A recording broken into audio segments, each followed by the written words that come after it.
Hello friends, welcome to my channel. और आज हमारा आईडीबीआई असिस्टेंट मैनेजर पीजीडीबीएफ का एग्ज़ाम था। जैसे कि आपको पता है, आज हमारा इस एग्ज़ाम में टोटल क्वेश्चंस होता है 200 और टोटल टाइम होता है 2 आवर। और उसमें डीआई और लॉजिकल रीजनिंग में 60 होता है टोटल। और फिर इंग्लिश का टोटल होता है 40 और क्वांट का होता है 40 और जी और कंप्यूटर का होता है 60। और उसमें मेरी अटेम्प्ट था टोटल डीआई और लॉजिकल रीजनिंग में 34 और इंग्लिश में 20 और क्वांट में 20 और जी और कंप्यूटर में 20। एक्चुअली इतना अच्छा नहीं गया है मेरा, क्योंकि ये फर्स्ट सेक्शन में जैसे कि डीआई और लॉजिकल रीजनिंग में थोड़ा टाइम लग गया। एक क्वेश्चन में मैं फंस गई थी। अगर वो क्वेश्चन छोड़ती थी तो फिर अच्छा होता कि अच्छा अटेम्प्ट होता, पर नहीं हुआ इतना। तो टोटल 94 हुआ अटेम्प्ट। तो नहीं लगता कि मेरा कट ऑफ क्लियर हो सकता है। हालांकि एक्यूरेसी ठीक ठाक है, फिर भी पता नहीं नॉर्मलाइजेशन का कुछ। फिर देखते हैं क्या होता है आगे। एग्ज़ाम्स भी है बहुत सारे अभी, तो आरआरबी पीओ क्लर्क ऐसे हैं, तो उसके लिए अच्छे से प्रिपेयर करना होगा। फिर अभी जी का कुछ क्वेश्चंस आया था, तो उसको डिस्कस कर लेते हैं। जैसे कि नो कार्बन एमिशन स्टेट का पूछा था 2050 तक कौन सा ऐसे स्टेट है जो कि डिक्लेयर किया था अभी नो कार्बन हो जाएगा करके। तो उसका आंसर होगा आई थिंक महाराष्ट्र होगा, जो कि मुंबई में से डिक्लेयर किए थे। और फिर रहा rank in startup ecosystem, India का रैंक पूछा था इन स्टार्टअप इकोसिस्टम, तो उसमें था 19। और प्रोजेक्ट कुइपर का था एक, तो उसमें हमारा अमेज़न का था। और रहा आईएमएफ का, जो अभी करेंसी में जो एसडीआर को इंक्रीज़ किया गया। तो फर्स्ट तो हमारे यूएसए के किया गया था, फिर सेकंड पूछा था तो उसका चाइना का होगा, उसका जो रेनमिंबी था उसको इंक्रीज़ किए थे अभी।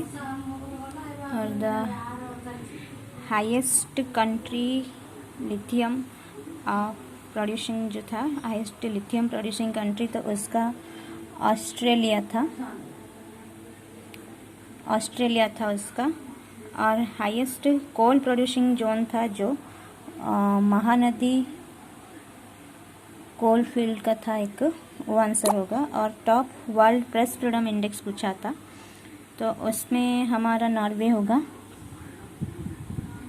और बैंक प्रॉफिट में कितना इंक्रीज़ हुआ था, कितना परसेंट इंक्रीज़ हुआ था अभी बैंक का प्रॉफिट्स में, तो उसमें टोटल 110% इंक्रीज़ हुआ था। और in which year India was wins the gold in the history hockey world cup.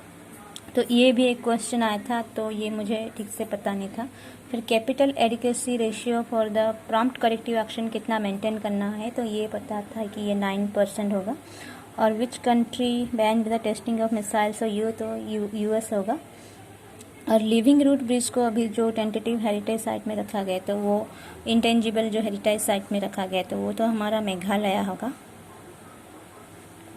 और जम्मू कश्मीर कौन सी कंट्री के साथ अभी एमओयू साइन किया था फॉर द सीप फार्मिंग, तो ये न्यूजीलैंड होगा। और हम मनी मार्केट का कुछ एक था स्टेटमेंट वाइज कि कॉल मनी जो होता है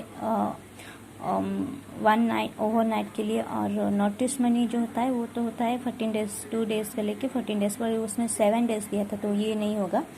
तो टर्म मनी पूछा था, वो तो 1 ईयर तक होगा, तो ये दोनों ए और सी ये ठीक होगा।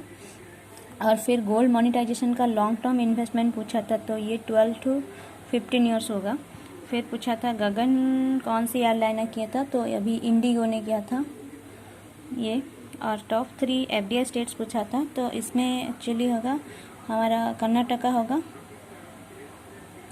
होगा और फिर होगा महाराष्ट्र और फिर होगा दिल्ली। और फिर जीरो कार्बन एमिशन पूछा था 2015 तक जो साइन किए थे, वो कौन से कहाँ पे साइन हुआ था, तो ये पेरिस डिक्लेरेशन में साइन हुआ था, पेरिस के डिक्लेरेशन में साइन हुआ था। तो बस इतना मुझे याद है यहाँ तक। पर आए थे बहुत सारे क्वेश्चंस, पर उतना टाइम नहीं हुआ कि वो कंप्यूटर का भी ज़्यादा नहीं हो पाया। तो फिर ठीक है, थैंक यू फ्रेंड्स। आगे के लिए एग्ज़ाम के लिए all the best, thank you.